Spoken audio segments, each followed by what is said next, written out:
Hello, and welcome to the Profit Builder blog. I'm Vicki Suter, your host, and these blog posts are all about helping you grow, thrive, and prosper in your business and in your life.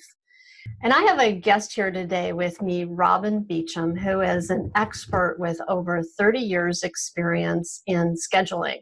And I asked Robin to be a guest on today's blog post because, if you're in the world of contracting, you know that the game is all about producing projects on time, on budget, as promised. And scheduling is a really critical element of our ability to be able to do that and do it effectively. It's really what drives keeping us on course with where are we going.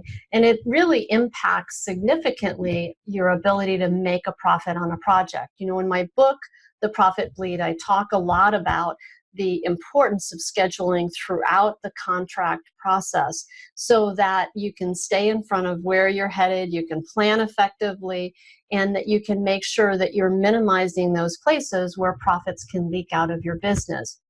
And so when I met Robin, I was just delighted with his depth of knowledge and expertise and experience in scheduling. And I thought that you would really probably value from hearing some of his ideas and thoughts about how he's made sure to use his tools for scheduling and managing schedule over all these years to produce profitable projects. So welcome, Robin. Thank you so much for being here as a guest today on the Profit Builder blog. Well, thank you for your invitation, Vicki. It's a pleasure. So I'm going to give you just a minute to introduce yourself. Tell people a little bit about you and your background so that, they have a kind of a context of, hey, who is this guy with this 30 years of experience? If you would please just tell people about yourself and about where your experience and your expertise in scheduling comes from. Okay, well, I stumbled into construction, started out as a laborer, and then got really intrigued with carpentry and boat building, especially. So I spent a few years learning to be a good carpenter, and that just segued me into the construction industry. I've been a general contractor for a number of years, and then decided I wanted to be part of a larger organization and moved into a superintendent's role because I still wanted to have my hands on the work where the rubber meets the road and be responsible for actually putting product in place. But managing that was always a seat of the pants until one day when I was exposed to the concept of creating a schedule. I had a couple of good mentors early on that introduced me to scheduling. And I've used various tools over the years, starting with Timeline and Primavera a long time ago. Microsoft Project has been an industry Leviathan for years now. There's other products out now that are coming out that will run on the Apple Macintosh platform that I really enjoy working with. The one I'm using right now is called Merlin. But they're all basically the same in that they work with breaking a project down into little pieces that can be more easily predicted in terms of what the scope of that piece is and how long it'll take to do it. And then when you piece all these together into a big picture, you've got the whole project, and it gives you a big picture that you can rely on and offer a commitment to your client that is more believable to him.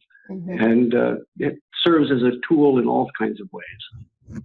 Yeah, totally. I appreciate what you, your path, because so many people I see in the contracting industry have taken that same path, right? You kind of grow up learning and sometimes being self-taught in the trade, and then you find yourself one day owning your own business and so on. And it sounds like you made some choices along the way about being very intentional about your learning and your growth. So I really commend you for that, because that's how we get better. There's the education part of learning from the school of hard knocks, but when we can embrace and take on really being better at our craft, that's where the real growth and the real success comes from. So that's awesome. So I have some questions that you and I, talked about that I'm going to ask you. We'll see how many of these we actually get through in our time together. But I wanted to just start out with, and I think that you just started to speak to, sort of the process of, putting together a schedule and having all of these tasks, and then you put it together and you have a roadmap.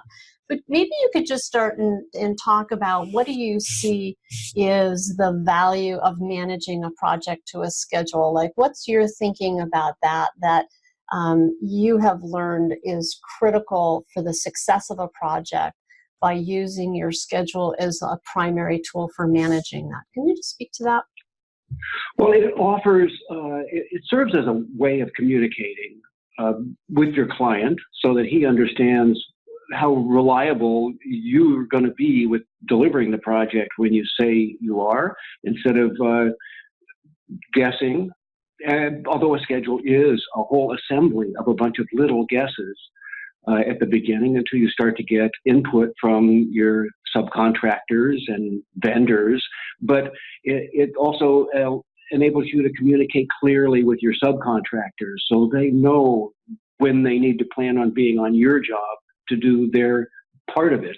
I've had contractors tell me that they're willing to tighten up their numbers and literally lower their price if they learn that they're going to be working on one of my projects, because they know they can count on the job site being clean and ready for them to do their job when they show up, rather than having to deal with other contractors climbing all over each other or having to go home and be interrupted because things aren't ready for them. Right. Well, and if I can just interject there, I mean, that's the real beauty right there, is that what it allows a subcontractor to, well, first of all, a couple things that I heard, I just want to reiterate this because I think these are the critical pieces, is keeping a client informed about where a project is, which is a whole piece in and by itself to make sure that a project is successful. But the whole thing about you said your subcontractors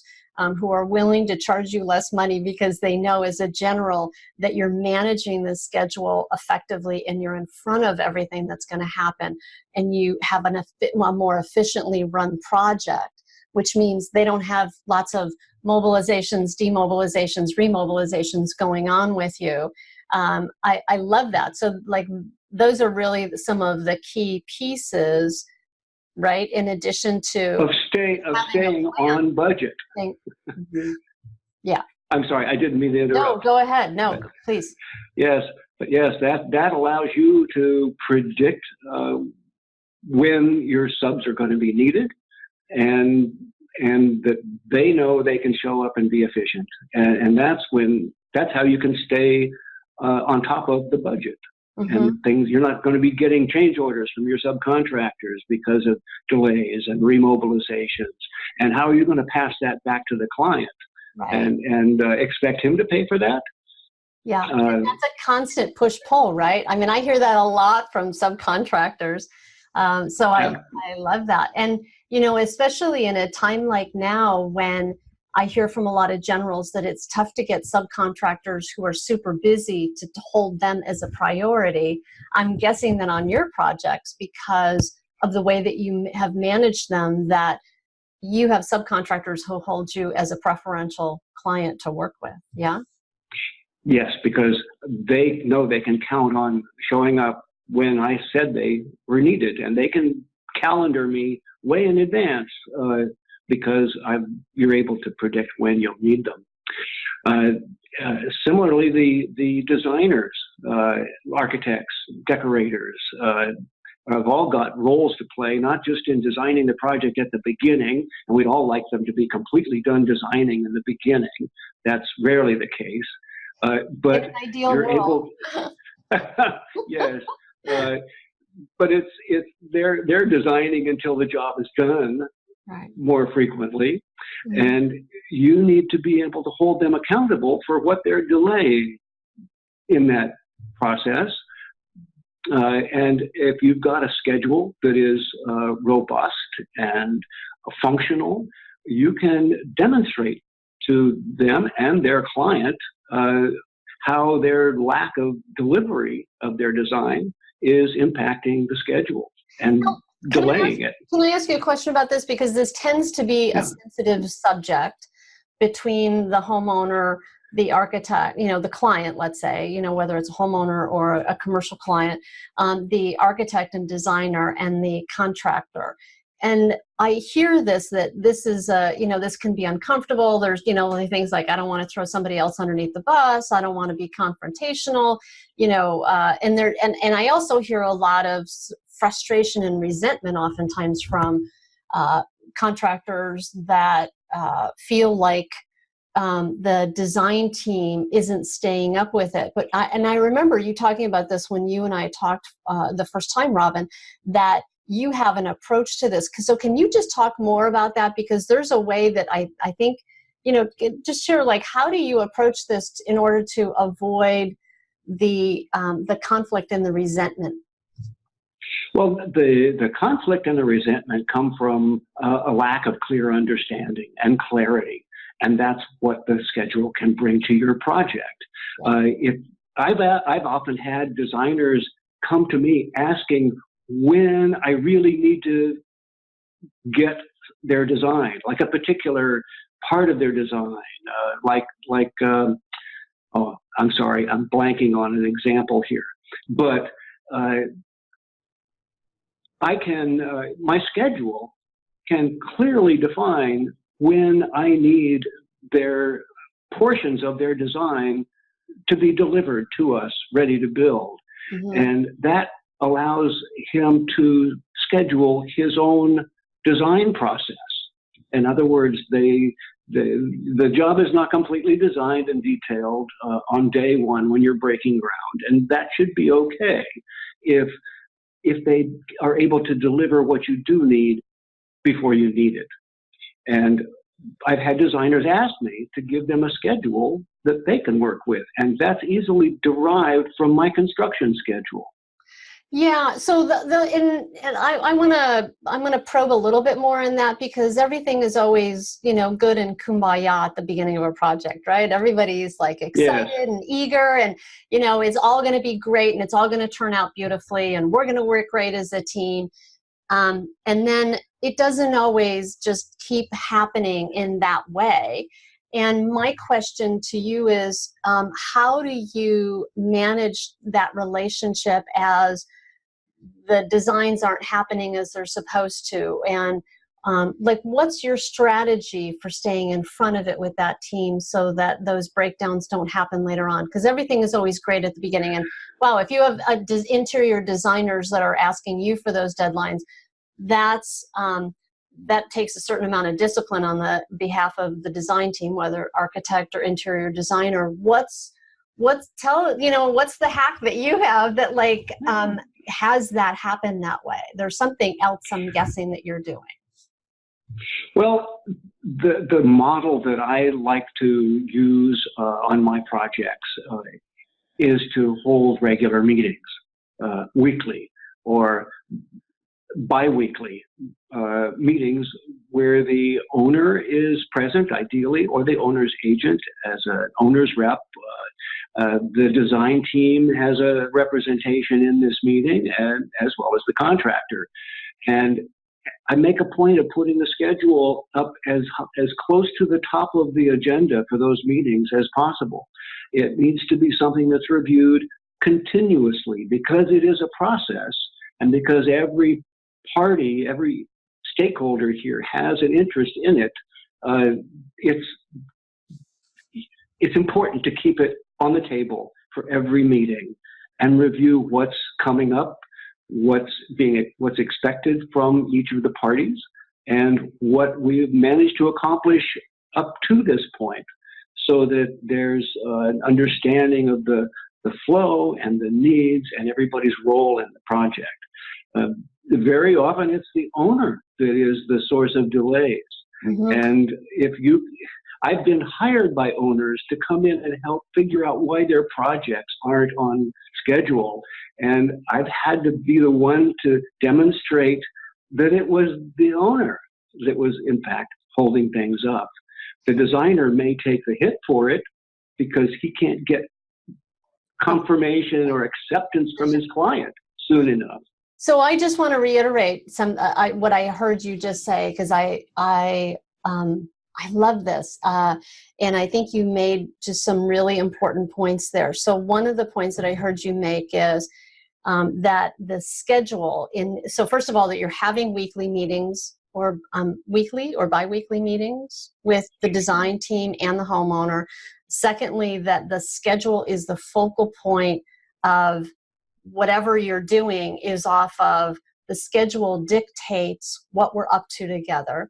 And the third thing I heard you say is that you hold people accountable to the agreements that they're making, and it simultaneously willing to have the hard conversations, whether that's with the homeowner or the designer or whoever, so that you hold people accountable. And did I get that right? Like those are the key elements of what it is that practices that keeps it on track even after the project has started, as it's in process. That's absolutely right. And I've found that people appreciate it. It may make them work harder, but at the end of the day, they walk away knowing that they did a good job and they were a good partner in this process. Yeah, so you set people up to win by being really rigorous about managing it. I love that. So that's really, we talk about creating win-wins on jobs with a team, but that really demonstrates it. And the schedule is, unlike the contract or the contract documents, the schedule is a display of the partnership between all the parties. And it really lays out how things need to chug along to get to the end of the project.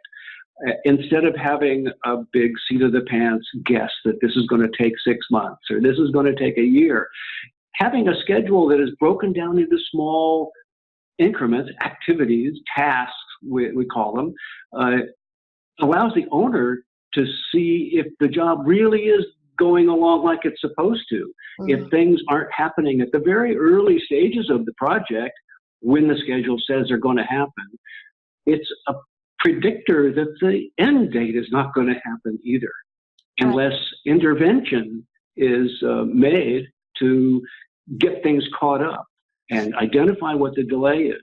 Mm-hmm. So part of the other thing I hear you saying is that when you're having those conversations regularly and that schedule is being updated, that the repercussions of the choices, the decisions, or the lack of decisions that people are making, or their lack of activity, that you're also letting them see simultaneously the repercussions of that and how it's going to impact the overall job in terms of dollars and cents as well as time and so on, right? Yeah. That's right. And if you see them early on when they're happening, rather than months later having to go back and say, well, remember, you didn't give me this back then. It's in everybody's face early when you can intervene, when you can fix it. You can put more staff on the design side to get those drawings done and completed, and their finished schedules and other information that's needed to buy the right stuff and get it in the pipeline. Mm-hmm. Selections of tile and stone and other things that take time, especially if you're fabricating things in Europe and having it shipped over here. The timeline can be extensive. Custom windows and doors can take 6 months to a year. So it's important to know early on if things are still on track or not, so that you can react to that. Right. Right.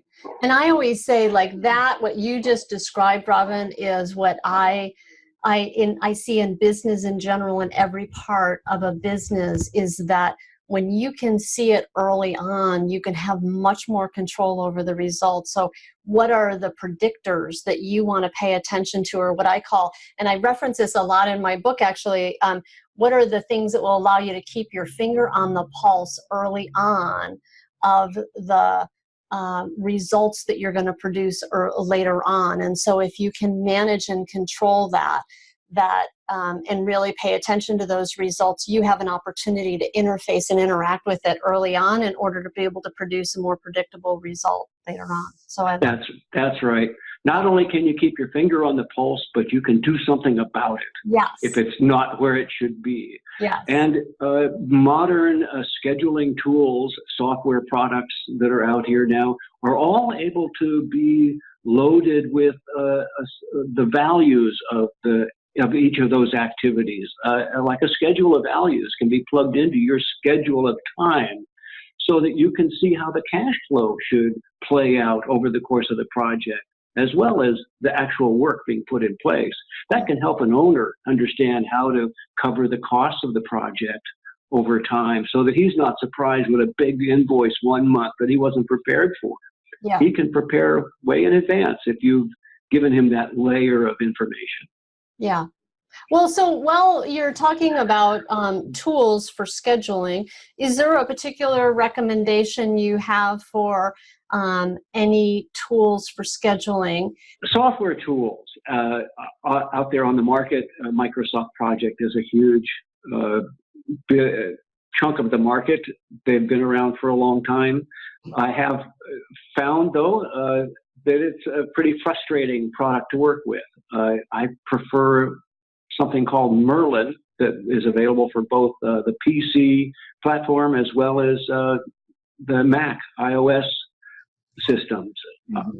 And it can input projects from Microsoft Project. You can create a project with Merlin and export it as a Microsoft Project file. So while the rest of your stakeholders in your project may be using PCs, and it allows you to work on your Mac and still communicate and share your schedule live back and forth.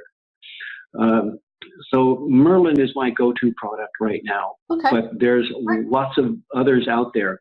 What I want to recommend you stay away from, though, are some really simplified bar chart software packages out there that I think really don't have the capabilities of creating a critical path management schedule. Right. That's good advice. That's good advice. So one final question for you before we wrap up here, which is, if you had one piece of advice to give somebody who is really just going to start to have a more rigorous process around this, what would you tell them? Where would you recommend that they begin or they start, or how to, because, just what advice would you have for them? Well, maybe they need to look for some training. There are people out there that some of the software products offer tutorials that'll show you how to schedule, but I find that they're not that focused towards construction and the construction industry. I was amazed when I learned how scheduling is used by so many other industries out there. Right. Including software product production and clothing lines and all sorts of things. But I think it'd be great to find a mentor somewhere that can help you learn how to build a robust, manageable schedule. There are classes available. I took one at San Francisco City College many years ago in construction management that focused a lot on scheduling. Okay, great. Yeah, I know that there's a lot of universities these days who have construction management programs. Like near us, there's Sonoma State, Berkeley, and even College of Marin, it's very close to me, is starting a construction management program. So Yeah, so that's a great way to do it. It's a great way, as you say, get yourself some training and some education, because it is a deep subject that goes beyond just the mechanics of software. It's understanding the logic of how to think about it. But also, I appreciate what you said about Exactly. get a mentor. And if you take a class, a live class, you're more likely to be able to find somebody who can do that. Well, Robin, this has been amazing. You've been wonderful. I so appreciate you being a guest here today on the Profit Builder blog. I think that our viewers will get so much value out of having heard your perspective, and I appreciate the expertise that you've come and shared with us today. So thank you for being here. Thank you very much. It was a pleasure. Yeah. So Robin, I know that you have now shifted to having your own business where you do consulting on scheduling and helping people develop better practices and systems around implementing scheduling within their businesses. So can you tell people, if they're interested, where they can reach you?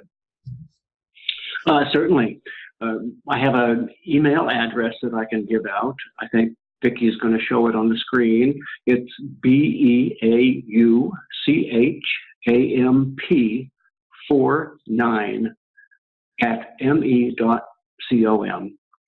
Okay, and I will share that on the bottom of the screen. Great.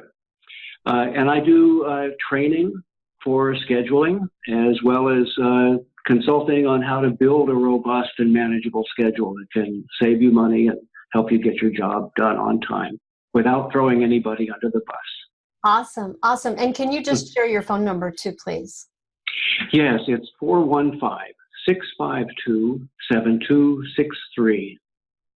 Excellent. Again, thank you so much, Robin. I really appreciate you being here. This has been hugely valuable. It's a great opportunity for everybody. So for our listeners, this is the Profit Builder blog. We're all about helping you grow, thrive, and prosper in your business and in your life. And as Robin and I have been talking about today, scheduling is one of the key ways where you can keep your finger on the pulse of the critical drivers for your success in your business.